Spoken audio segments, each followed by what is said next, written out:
बार की बात है, एक घने जंगल में एक लकड़हारा रहता था। वह बहुत मेहनती और ईमानदार था। वह हमेशा अपनी कमाई से खुश रहता था। एक दिन लकड़हारा जंगल में लकड़ी काटने के लिए जा रहा था। उसके बाद वह जंगल में पहुंच जाता है और एक अच्छी सी लकड़ी को काटने लगता है। लकड़हारा गाते हुए लकड़ी काटता है। मैं लकड़हारा जंगल का बेटा, काटता हूँ लकड़ी दिन रात करता। लकड़हारा को लकड़ी काटते काटते रात हो जाती है। फिर वह अपने घर की ओर जा रहा था। तभी रास्ते में उसने एक चमकते हुए चीज को देखा और उसके पास गया। लकड़हारा उस चमकती हुए चीज को देखकर हैरान हो गया और सोचने लगा कि यह क्या हो सकता है। फिर वह जब उसको उठाता है तो वह एक हीरा होता है। लकड़हारा सोचता है कि यह तो बहुत कीमती लग रहा है, लेकिन लकड़हारा लालची नहीं था। लकड़हारा सोचते हुए कहता है कि यह हीरा मेरा नहीं है, मुझे इसे राजा को सौंप देना चाहिए। लकड़हारा हीरा को लेके अपने घर की ओर चला जाता है। वह अपने घर जाकर सो जाता है और जैसे ही सुबह होती है तो वह लकड़हारा उस हीरो को लेकर मंत्री के पास जाता है और महल में पहुंचने के बाद राजा को कहता है कि मैंने जंगल में एक हीरा पाया है, वह मेरा नहीं है, इसलिए मैं इसको आपकी सौंप रहा हूँ। तुमने जंगल में सच में हीरे पाया है?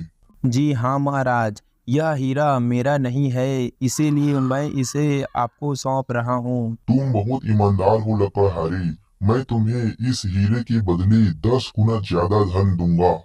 महाराज, मुझे धन की कोई लालच नहीं है, मैं तो बस अपना कर्तव्य निभा रहा हूँ। तुम सच में एक महान व्यक्ति हो।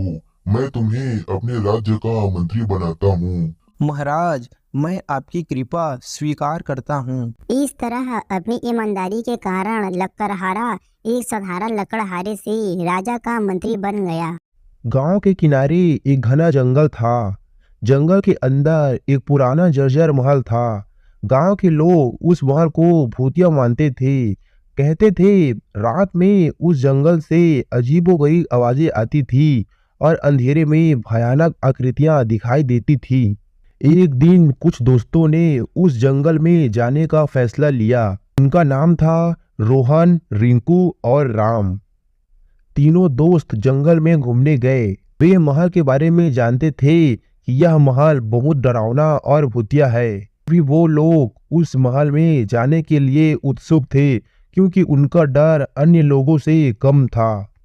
वे लोग जंगल की ओर जा रहे होते हैं और धीरे धीरे महल के पास पहुंच जाते हैं। जैसे ही वो लोग महल के पास पहुंचते हैं तभी ठंडी हवा और कोहरा छा जाता है। महल के विशाल दरवाजे खुले थे।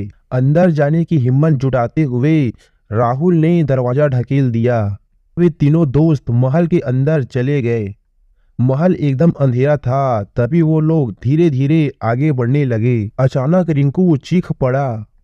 उसने महल के दीवार पर एक भयानक साया देखा जो एकदम डरावना लगा।